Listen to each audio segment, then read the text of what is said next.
Hi everyone, this is Jeff Welch with Welch Family Homestead. Thank you for joining us here on the video today. I want to show you how we got this tree down after it gave us some problems. This is the most stubborn tree in the forest in the Appalachian Smoky Mountains, and I can tell you that because it was so stubborn, it caused me to work so hard to get it to this point that it's going to make some beautiful pieces in our barn where we're building a pole barn, and we're going to do it mortise and tenon, and I can tell you it's going to be a beautiful barn when we're all said and done with it. Beautiful material, slow growth pine, but watch the video and you'll see why this is the most stubborn tree in the forest.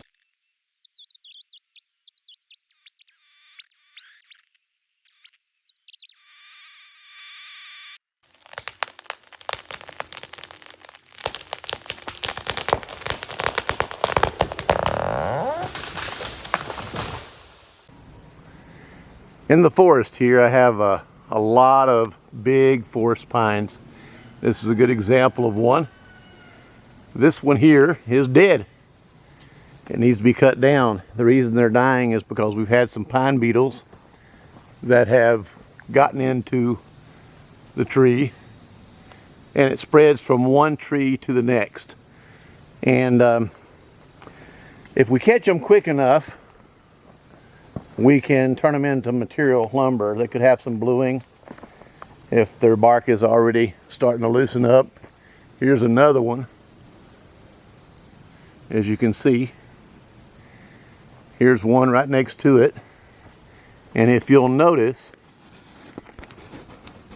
the bark is already coming off of this one. This one may be too far gone.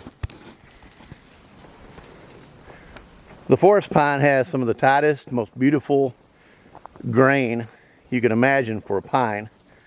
And with a tight grain like that, it makes for good material. You can see this one here was dead when I cut it down yesterday. Bark is falling off.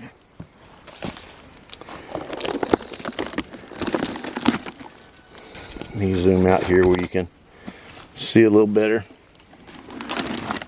See, as I pull that bark off, there still may be some strong enough material here in the base. The top of it is not strong enough, in my opinion, to do much with. Now this tree here below it, I cut it down and it was alive, but I went ahead and cut it because I know that the pine beetles are just going to be jumping from one tree to the next. So I need to take out several of these big pines. You can see back there where one is broken in two from the top during a windstorm, which that one needs to be cut as well. Maybe some good timber still in it. This one here is lodged. You can see a chain that I have on it. I tried to pull it loose when I cut it down yesterday, and it got stuck when I cut it down in the top of this big maple tree, and that is a huge maple tree. Now I can either cut the maple tree down and let both of them fall together, or I can try to dislodge this pine. You coming through, buddy? Come on. So this is what happened. I gave it a good wedge cut on the side where I wanted it to fall, and I was trying to make it fall that way. It went to the left just a little bit. So when you cut the wedge on the side of the tree, which would be the side you want it to fall from, and then you go up about 2 inches from where you cut the wedge, somewhere between 2 and 4 inches, then you're going to cut straight through. As I did, it started falling. Normally that breaks completely off, but there's a few slivers right in here that did not break completely through. So to dislodge this, I tried to use this chain, hooked it to my tractor and pulled it that way, and I could not break free the log from the stump. I'm going to cut a little bit of a relief here, and then I'm going to come from underneath and cut it and let it drop. And then when I do, hopefully it will come loose up there. But if it doesn't, we have the chain still hooked to it. Have 2 chains, so I've got plenty of length to get back far enough. And I'll pull, once it is dislodged from the stump, I'll pull it over that way. And as I do, it will most likely dislodge it from the top of that maple tree. So let's cut this relief.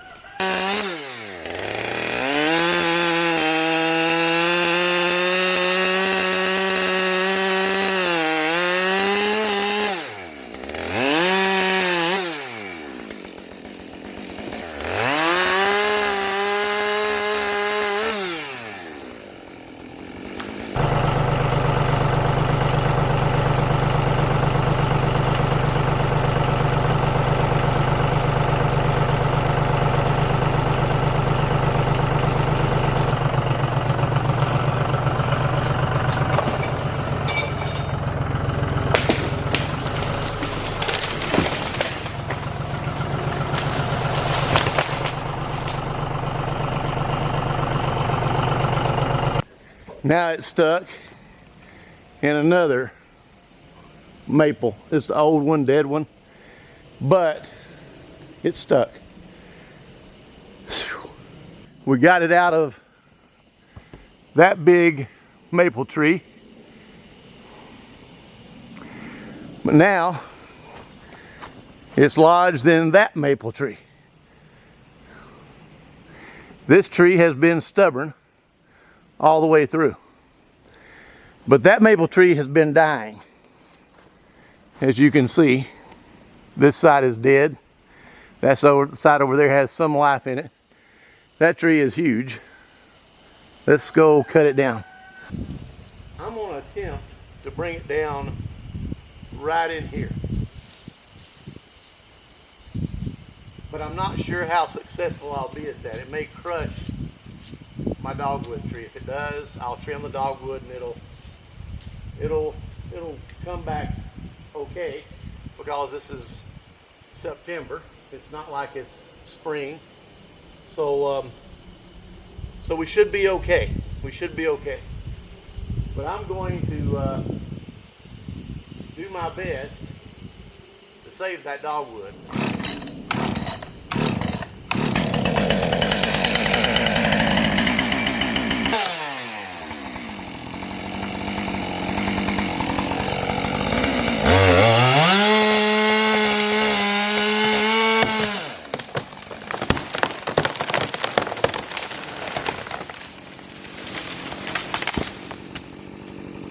This is part of the maple tree that I just cut. Part of the maple tree is up here, part of it's over here. This is the dogwood tree that I was trying to save. It uprooted it, so it's going to be gone. And but there is one more dogwood right there behind it that will get more sun, and it will help it out.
Well, thank you everyone for joining us here on the video today at Welch Family Homestead. This is Jeff Welch, and I just want to say God bless you, may God be with you, and may God protect you and give you safety in everything that you do around your farm and around your home and on your job.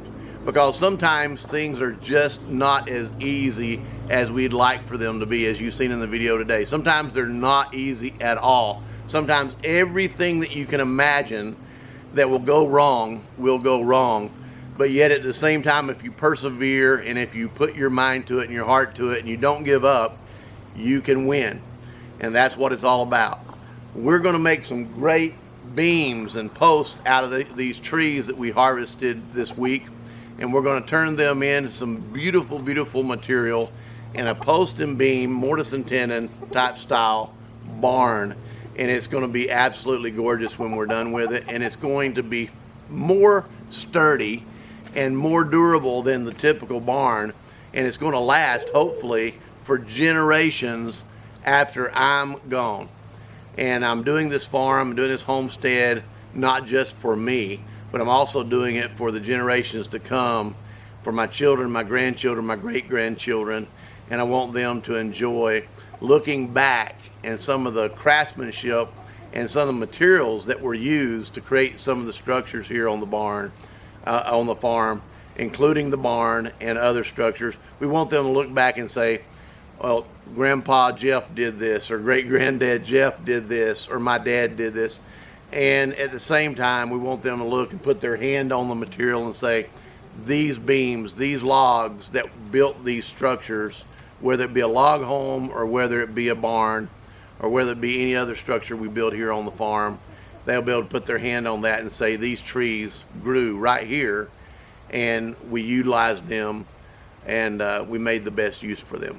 So anyway, I hope you learned something from the video today. God bless you. This is Jeff Welch signing off at Welch Family Homestead. Please subscribe to our channel and share our videos with your friends. God bless you.